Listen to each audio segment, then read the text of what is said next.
อาสาละหังโบจีติวีองจา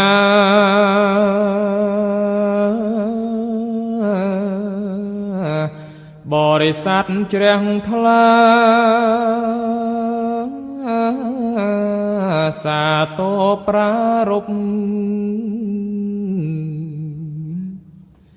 គុណព្រះចិនស្រីដោយក្តីគោរពមាន5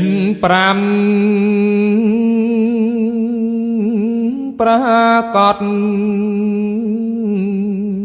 ក្នុងខែអាសាឍទីមួយបដិងសន្ធិថ្ងៃប្រហោះ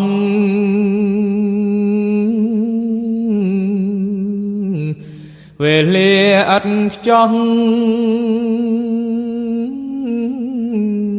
នេះឆ្នាំរកា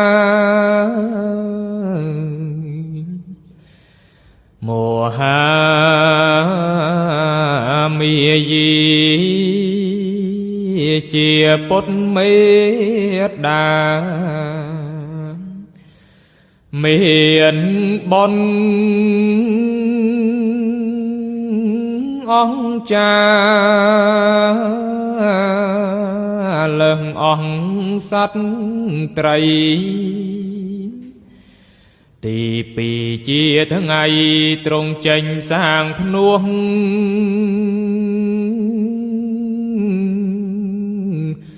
ចំថ្ងៃប្រហោះឆ្នាំថោះរាសី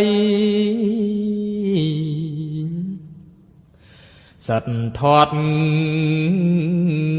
គោដំពោធិសត្វថ្លៃយាងសាបារមីនៃនេខមៈទី3សំដែងបឋមទេសនា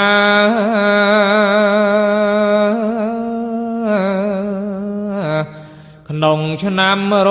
កាខែអាសាឍជាងទ្រង់ប្រោសភិក្ខុបញ្ចវង្គយៈបាំងធម្មសាវកនាថ្ងៃនោះឯងទី4ជាថ្ងៃព្រះសង្ឃដំបូ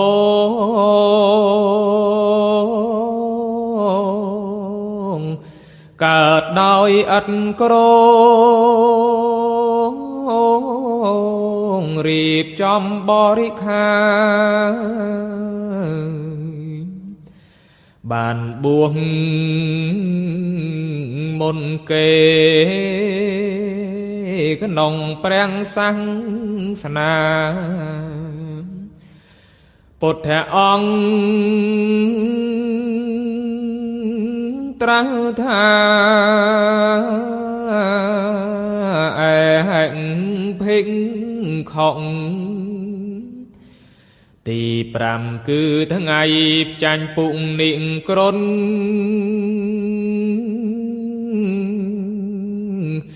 មានរិទ្ធធិងធ្ងន់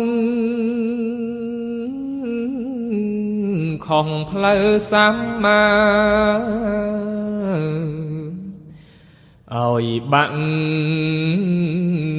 ក្លបខ្លាច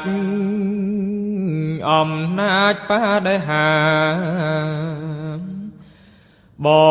រិស័ទជ្រះថ្លាគោរពវន្ទីអាសាទបុណ្យមីអត្តន័យទាំង5